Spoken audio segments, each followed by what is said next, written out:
श्री कृष्ण कहते हैं कि इंसान की सोच ही आपकी सबसे बड़ी पहचान है, वरना दुनिया में एक नाम के अनेक इंसान हैं। यदि आप किसी के साथ मित्रता नहीं कर सकते तो उसके साथ शत्रुता भी नहीं करना चाहिए। रिश्तों को निभाने के लिए वक्त निकालिए। कहीं ऐसा ना हो जब आपके पास वक्त हो तो रिश्ता ही ना बचे। जो दूसरों की तकलीफों को समझते हैं, जिनमें दया है, दिल से अच्छे हैं, उन्हें दोबारा जन्म लेना नहीं पड़ता। जीवन में समय चाहे जैसा भी हो, परिवार के साथ रहो। सुख हो तो बढ़ जाता है और दुख हो तो बढ़ जाता है। मनुष्य का जीवन केवल उसके कर्मों पर चलता है। जैसा कर्म होता है वैसा उसका जीवन होता है। सृष्टि का नियम है, जिस तरह के विचार हम अस्तित्व को संप्रेषित करते हैं, उसी तरह की ऊर्जा अस्तित्व द्वारा हम तक पहुंचती है।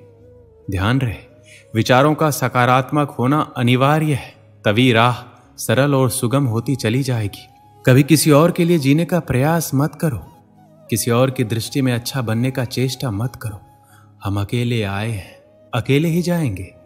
हम जैसा कर्म करेंगे वैसा ही फल पाएंगे। जो बीत गया उसे भूल जाओ।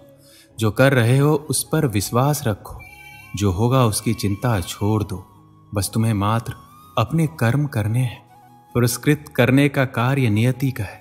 अच्छे कर्म अच्छे ही फल देते हैं। वह जो अपने परिवार से अत्यधिक जुड़ा हुआ है, उसे भय और चिंता का सामना करना पड़ता है, क्योंकि सभी दुखों की जड़ लगाव है। इसलिए खुश रहने के लिए लगाव छोड़ देना चाहिए। वह जो हमारे चिंतन में रहता है वह करीब है, भले ही वास्तविकता में वह बहुत ही दूर क्यों ना हो। लेकिन जो हमारे हृदय में नहीं है वह करीब होते हुए भी बहुत दूर होता है। वो जिसका ज्ञान बस किताबों तक सीमित है, जिसका धन दूसरे के कब्जे में है, वह जरूरत पड़ने पर ना अपना ज्ञान प्रयोग कर सकता है ना धन। जो लोग परमात्मा तक पहुंचना चाहते हैं, उन्हें वाणी, मन, इंद्रियों की पवित्रता और एक दयालु हृदय की आवश्यकता होती है। लोगों को अपने सपने मत बताओ, बस उन्हें पूरा करके दिखाओ, क्योंकि लोग सुनना कम और देखना अधिक पसंद करते हैं। कामयाब व्यक्ति की सिर्फ चमक लोगों को दिखाई देती है। उसने कितने अंधेरे देखे ये कोई नहीं जानता। यदि सपने सच नहीं हो रहे तो रास्ते बदल लो। सिद्धांत नहीं, क्योंकि पेड़ हमेशा पत्तियां बदलते हैं, जड़ें नहीं। कोहरे से एक अच्छी बात सीखने को मिलती है कि जब जीवन में रास्ता ना दिखाई दे रहा हो तो बहुत दूर तक देखने की कोशिश व्यर्थ है। एक एक कदम चलते जाओ, रास्ता खुलता जाएगा। दीपक का जीवन इसलिए वंदनीय नहीं है क्योंकि वह जलता है, अपितु इसलिए है क्योंकि वह दूसरों के लिए जलता है, दूसरों से नहीं जलता है। कुछ बनना है तो पानी जैसा बनो, जो अपना रास्ता खुद बनाता है। पत्थर जैसा मत बनो, जो दूसरों का भी रास्ता रोक लेता है।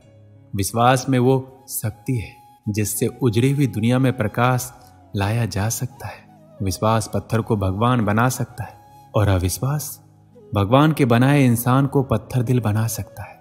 किसी की यादों में घुट घुट कर मरने से अच्छा है कि आप अपनी ताकत को अपने लक्ष्य पर लगाओ और इतने सफल बन जाओ कि एक दिन आपको छोड़ने वाला रोए।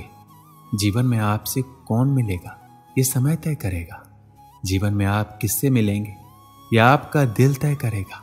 लेकिन जीवन में आप किसके दिल में बने रहेंगे यह आपका व्यवहार तय करेगा। इंसान को खुद की नजरों में सही होना चाहिए। दुनिया की तो छोड़िए, ये दुनिया तो भगवान से भी दुखी है। मौन रहना अच्छी बात है, लेकिन ऐसा मौन किस काम का जो आपके अस्तित्व को ही खत्म कर दे। मौन आपकी ताकत भी है और कमजोरी भी। बस आपको ये पता होना चाहिए कि कब आपको मौन रहना है और कब नहीं। समय और जरूरत बदलते ही सबके चेहरे बेनकाब हो जाते हैं। मैंने एक बुजुर्ग से पूछा, आज के समय में सच्ची इज्जत किसकी होती है? बुजुर्ग ने जवाब दिया, इज्जत किसी इंसान की नहीं होती, जरूरत की होती है। जरूरत खत्म तो इज्जत खत्म। सबसे तेज वही चलता है जो अकेला चलता है, लेकिन दूर तक वही जाता है जो सबको साथ लेकर चलता है। परिस्थितियां जब विपरीत होती है तब व्यक्ति का प्रभाव और पैसा नहीं, स्वभाव और संबंध काम आते हैं। जिंदगी में सही लोगों की तलाश मत करो, आप स्वयं ही सही बन जाओ। क्या पता आपसे मिलकर शायद किसी की तलाश पूरी हो जाए। जिंदगी में ये जरूरी नहीं कि हर किसी के साथ रिश्ता हो, लेकिन ये जरूरी है कि जिनके साथ रिश्ते हो वो रिश्ते संभले रहे, वो रिश्ते अच्छे रहे। जैसे सूरज की किरण आते ही अंधेरा अपने आप दूर हो जाता है, वैसे ही ज्ञान की रोशनी होते ही जिंदगी की अज्ञानता के अंधेरे मिट जाते हैं। जिस तरह पैसे कमाना मुश्किल है, उसी तरह रिश्ते कमाना भी मुश्किल है। अगर दोनों को कमा लिया है तो उसे संभाले रखना और भी मुश्किल है। जिंदगी में सच के साथ हमेशा चलते रहिए। यकीन मानिए, वक्त आपके साथ अपने आप चलने लगेगा। आज के समय में अपनी कमजोरियां किसी को पता नहीं चलने देना, क्योंकि लोग कमजोर दीवार को लात मारकर तोड़ने में भी मजा लेते हैं। जिंदगी में सफल बनने के लिए रास्तों के थपेरों से नहीं डरना है, रास्तों की धूल को भी गुलाल समझकर रास्ते में से गुजरना चाहिए। सच्चाई की राह पर चलते हुए भले ही अकेले पड़ जाएं, लेकिन इतना जरूर याद रखना कि सच्चाई की राह पर चलने वालों के साथ भगवान हमेशा होते हैं। जिंदगी में आपने कितनी कमाई की है, यह आपकी दौलत से नहीं, आपकी अंतिम यात्रा में आए भीड़ से पता चलती है। जो चाहो वो मिल जाए, यह इत्तेफाक हो सकता है, लेकिन जो मिले उसे चाहने का नाम ही संतोष है। और जो लोग झूठ और बाहरी दुनिया के दिखावे में रहना चाहते हैं, उनके लिए सच को हजम करना बहुत कठिन होता है। बात चाहे कितनी भी कड़वी हो, लेकिन हमेशा सच कहो, साफ कहो और मुंह पर कहो। जो तुम्हारा होगा वह बात को समझेगा, जो तुम्हें छोड़ देगा वह तुम्हारा था ही नहीं। आंखों से हमें देखने की शक्ति मिलती है, लेकिन लोगों को देखकर परखने के लिए एक लंबे तजुर्बे की जरूरत होती है। कहते हैं दुआ कभी खाली नहीं जाती और बदुआ कभी पीछा नहीं छोड़ती। इसलिए आप जो बोएंगे वही लौटकर आपको मिलेगा। सच बोलने वालों की बातें तीखी और कड़वी जरूर होती है, लेकिन उन लोगों से कभी डरना नहीं चाहिए। एक अच्छा व्यक्ति हमेशा अपने शब्दों और कर्मों से ही जाना जाता है, अन्यथा अच्छी बातें तो पोस्टरों पर भी लिखी होती है। मुसीबत में अगर किसी से मदद मांगो तो सोच समझकर मांगना, क्योंकि मुसीबत थोड़ी देर के लिए होती है और एहसान जिंदगी भर का। जिंदगी के मजे लेना सीखो, वरना वक्त तो तुम्हारे मजे लेता ही रहेगा। दुनिया की सबसे अच्छी किताब हम स्वयं हैं। खुद को समझा लीजिए, सब समस्याओं का समाधान हो जाएगा। अपनी जिंदगी में हमेशा ऐसे लोगों को पसंद करो जिनका दिल चेहरे से ज्यादा खूबसूरत हो। किसी के आने या जाने से जिंदगी नहीं रुकती, बस जीने का अंदाज जरूर बदल जाता है। खुद को इतना कमजोर मत बनाओ कि तुमको किसी के एहसान की जरूरत पड़े। श्री कृष्ण कहते हैं, अंतकाल में जो मनुष्य मेरा स्मरण करते हुए देह त्याग करता है वो मेरी शरण में आता है। इसलिए मनुष्य को चाहिए कि अंतकाल में मेरा चिंतन करे। एक समय की बात है, एक गांव में एक मूर्तिकार रहा करता था। वह काफी खूबसूरत मूर्तियां बनाता था। इस काम में वह अच्छा कमा भी लेता था। उसे एक बेटा हुआ। उस बच्चे ने बचपन से ही अपने पिता के पास मूर्तियां बनानी शुरू कर दी। धीरे धीरे उसने मूर्तियां बनाना सीख लिया। अब वो बहुत अच्छी मूर्तियां बनाया करता था और पिता अपने बेटे की कामयाबी पर बहुत खुश था और गर्व महसूस करता था। लेकिन जब वह मूर्तियां बनाता तो हर बार बेटे की मूर्तियों में कोई ना कोई कमी निकाल दिया करता था। वह कहता था, बहुत अच्छा किया है बेटा, लेकिन अगली बार इस कमी को दूर करने की कोशिश करना। बेटा कोई भी शिकायत नहीं करता। वो अपने पिता की सलाह पर अमल करते हुए अपने मूर्तियों को और बेहतर करता जाता। इस लगातार सुधार से बेटे की मूर्तियां अपने पिता से भी अच्छी बनने लगी और ऐसा समय भी आ गया, लोग बेटे की मूर्तियों का बहुत ही अच्छा पैसा देने लगे, जबकि उसके पिता की मूर्तियां पहली वाली कीमत पर ही बिकती रही। पिता अभी भी बेटे की मूर्तियों में कमियां निकाल देता था, लेकिन बेटे को अब यह अच्छा नहीं लगता कि कोई उसकी मूर्तियों पर कमियां निकाले। वो बिना मन के कमियों को स्वीकार करता था, लेकिन फिर भी अपनी मूर्तियों में सुधार कर ही देता था।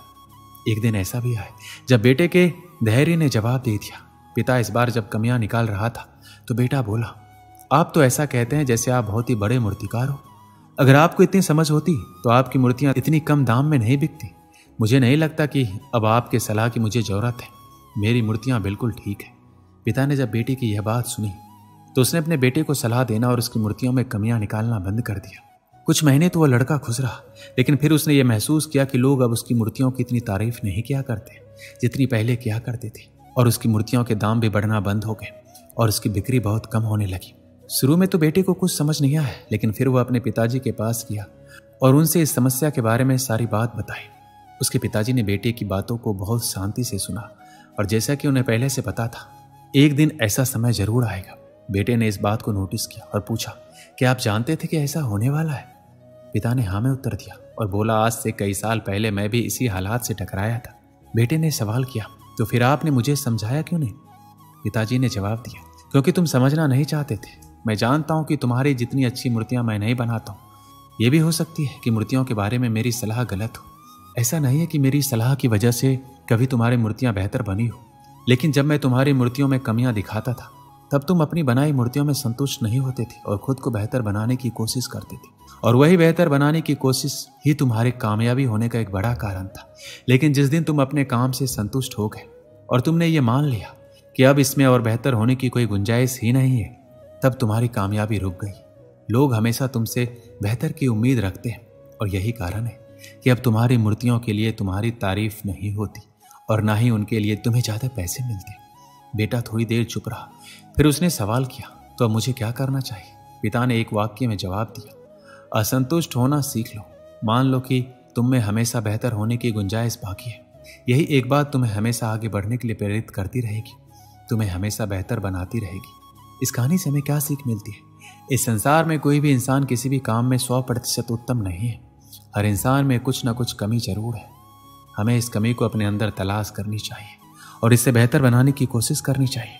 और इस कमी को तलाश करने के लिए असंतुष्ट होना सीखना होगा, तभी जाकर हम अपने जीवन में आगे बढ़ सकते हैं। दोस्तों, इस वीडियो में बस इतना ही। मिलते हैं अगली वीडियो में। अपना ख्याल रखिएगा। जय श्री कृष्ण।